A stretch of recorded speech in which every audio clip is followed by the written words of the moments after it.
Hi hello guys, welcome back to Adya colourful. ನಾನು Suma. Friends, ಇವತ್ತಿನ ವಿಡಿಯೋದಲ್ಲಿ ಒಂದು ಬ್ರೇಕ್ಫಾಸ್ಟ್ ರೆಸಿಪಿನ ನಾನು ಶೇರ್ ಮಾಡ್ತಾ ಇದ್ದೀನಿ. 5 ನಿಮಿಷದಲ್ಲಿ ನೀವು ಗೋಧಿ ಹಿಟ್ಟಿನ ಈ ಹೊಸ ಬ್ರೇಕ್ಫಾಸ್ಟನ್ನು ತಯಾರಿಸ್ಬೋದು. ಇಲ್ಲಿ ಈ ಬ್ರೇಕ್ಫಾಸ್ಟ್ ಮಾಡೋದಕ್ಕೆ ಮೊದಲನೇದಾಗಿ ನಾನು ಒಂದು ಆಲೂಗೆಡ್ಡೆನ ಸಿಪ್ಪೆ ತೆಗೆದು ಅದನ್ನು ವಾಶ್ ಮಾಡಿ ಮತ್ತು ನಾನು ಕಟ್ ಮಾಡಿಕೊಂಡು ಸಣ್ಣದಾಗಿ ಒಂದು ಜಾರಿಗೆ ಹಾಕ್ಕೋತಾ ಇದ್ದೀನಿ. ಇದಕ್ಕೆ ಒಂದು ಅರ್ಧ ಕಪ್ ಆಗೋಷ್ಟು ನೀರನ್ನು ಹಾಕ್ಕೊಳ್ಳೋಣ. ಅಂದರೆ ಒಂದು 3-4 ಟೇಬಲ್ ಸ್ಪೂನ್ ಆಗೋಷ್ಟು ನೀರನ್ನು ಹಾಕಿ ಅದನ್ನು ಗ್ರೈಂಡ್ ಮಾಡ್ಕೊಂಬರಬೇಕು.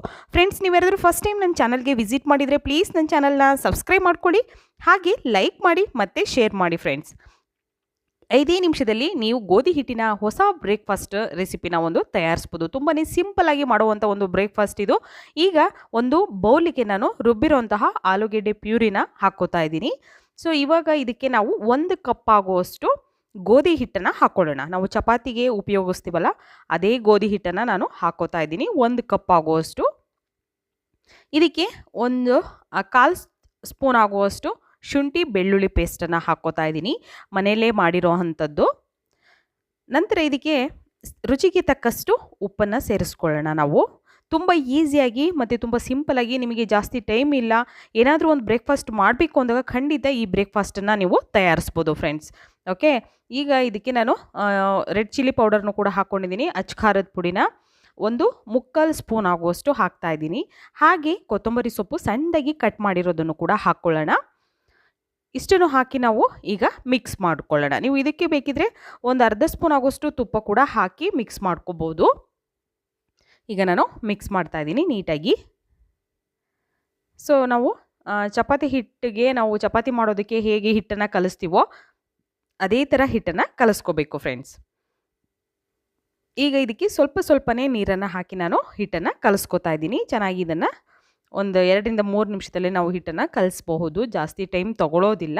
ಕೇವಲ 5 ನಿಮಿಷದಲ್ಲಿ ನೀವು ಈ ಗೋಧಿ ಹಿಟ್ಟಿನ ಹೊಸ ಬ್ರೇಕ್ಫಾಸ್ಟನ್ನು ತಯಾರಿಸಿ ಖಂಡಿತವಾಗ್ಲೂ ಎಲ್ಲರೂ ಕೂಡ ತುಂಬಾ ಇಷ್ಟಪಡ್ತಾರೆ.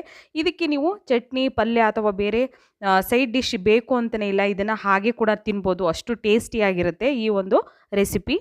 ವೀಟ್ ಫ್ಲೋರಲ್ಲಿ ಮಾಡೋದ್ರಿಂದ ತುಂಬ ಹೆಲ್ತಿಯಾಗಿರೋವಂಥ ಒಂದು ಬ್ರೇಕ್ಫಾಸ್ಟ್ ಇದು.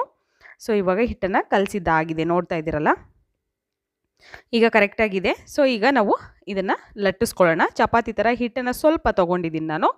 ನಂತರ ಇಲ್ಲಿ ಸ್ವಲ್ಪ ಗೋಧಿ ಹಿಟ್ಟನ್ನು ಹಾಕಿ ಈಗ ನಾವು ಚಪಾತಿ ಥರ ಇದನ್ನು ಲಟ್ಟಿಸ್ಕೋಬೇಕು. ಬಟ್ ಜಾಸ್ತಿ ತೆಳು ಇರಬಾರ್ದು ಇದು, ಹಾಗಂತ ಜಾಸ್ತಿ ದಪ್ಪನೂ ಬೇಡ, ಮೀಡಿಯಮ್ ಆಗಿ ನೀವು ಇದನ್ನು ಲಟ್ಟಿಸ್ಕೊಳ್ಳಿ. ನೋಡಿ, ಈ ಥರ ನಾನು ಲಟ್ಟಿಸ್ಕೋತಾ ಇದ್ದೀನಿ. ತುಂಬ ಹೆಲ್ತಿಯಾಗಿರುವಂಥ ಒಂದು ಬ್ರೇಕ್ಫಾಸ್ಟ್ ಇದು. ಸೊ ಅಥವಾ ಸಂಜೆ ಸ್ನ್ಯಾಕ್ಸಿಗೆ ಬೇಕು ಅಂತಂದರೂ ಕೂಡ ದಿಢೀರಾಗಿ ಮಕ್ಕಳಿಗೆ ಇದನ್ನು ಮಾಡಿಕೊಡ್ಬೋದು ಫ್ರೆಂಡ್ಸ್. ಖಂಡಿತ ಜಾಸ್ತಿ ಆಯಿಲ್ ಉಪಯೋಗಿಸ್ತಲೇ ಮಾಡಿರೋವಂತಹ ಒಂದು ಬ್ರೇಕ್ಫಾಸ್ಟ್ ಇದು. ನೋಡಿ, ಈ ಥರ ನಾನು ಲಟ್ಟಿಸ್ಕೋತಾ ಇದ್ದೀನಿ.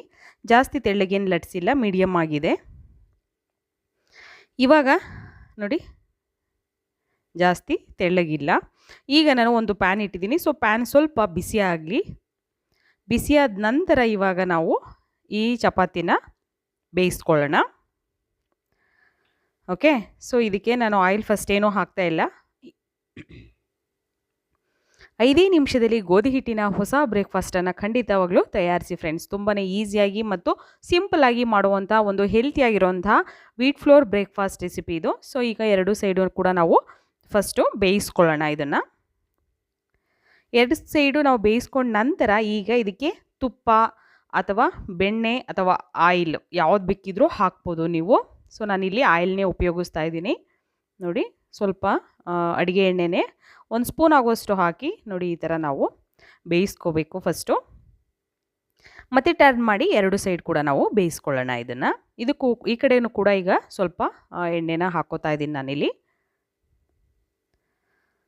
ನಂತರ ಈಗ ಇದನ್ನು ಸ್ಟವ್ನ ನೀವು ಲೋ ಫ್ಲೇಮಲ್ಲಿ ಇಟ್ಕೊಂಡು ಇದನ್ನು ಬೇಯಿಸ್ಕೊಳ್ಳಿ ಫ್ರೆಂಡ್ಸ್. ತುಂಬಾ ಈಸಿಯಾಗಿ ಮಾಡುವಂತಹ ಕೇವಲ 5 ನಿಮಿಷದಲ್ಲಿ ಗೋಧಿ ಹಿಟ್ಟಿನ ಹೊಸ ಬ್ರೇಕ್ಫಾಸ್ಟ್ ರೆಸಿಪಿನ ನಾನು ಶೇರ್ ಮಾಡಿದ್ದೀನಿ. ಖಂಡಿತವಾಗ್ಲೂ ನೀವು ಕೂಡ ಮನೇಲಿ ಟ್ರೈ ಮಾಡಿ ಹೇಗೆ ಬಂತು ಅಂತ ತಪ್ಪದೆ ಕಾಮೆಂಟ್ ಸೆಕ್ಷನಲ್ಲಿ ತಿಳಿಸಿ ಫ್ರೆಂಡ್ಸ್. ಓಕೆ, ಈಗ ಆಗಿದೆ. ಸೊ ಒಂದು ತಟ್ಟೆಗೆ ನಾನು ಸರ್ವ್ ಮಾಡ್ಕೋತಾ ಇದ್ದೀನಿ. ಇದಕ್ಕೆ ಸ್ವಲ್ಪ ಬೆಣ್ಣೆನ ಹಾಕಿ ನಾವು ಇದನ್ನು ಹಾಗೆ ಕೂಡ ಮಕ್ಕಳಿಗೆ ಕೊಡ್ಬೋದು. ಸೊ ತುಂಬ ಈಸಿಯಾಗಿರುವಂತಹ ವೀಟ್ ಫ್ಲೋರ್ ಬ್ರೇಕ್ಫಾಸ್ಟನ್ನು ನೀವು ಕೂಡ ಮನೇಲಿ ಟ್ರೈ ಮಾಡಿ. ಇವತ್ತಿನ ವಿಡಿಯೋನ ಇಲ್ಲಿಗೆ ಮುಗಿಸೋಣ. ಮತ್ತೆ ಇನ್ನೊಂದು ಹೊಸ ವಿಡಿಯೋ ಜೊತೆ ಬರ್ತೀನಿ. ಅಲ್ಲಿವರೆಗೂ ಟೇಕ್ ಕೇರ್, ಬಾಯ್.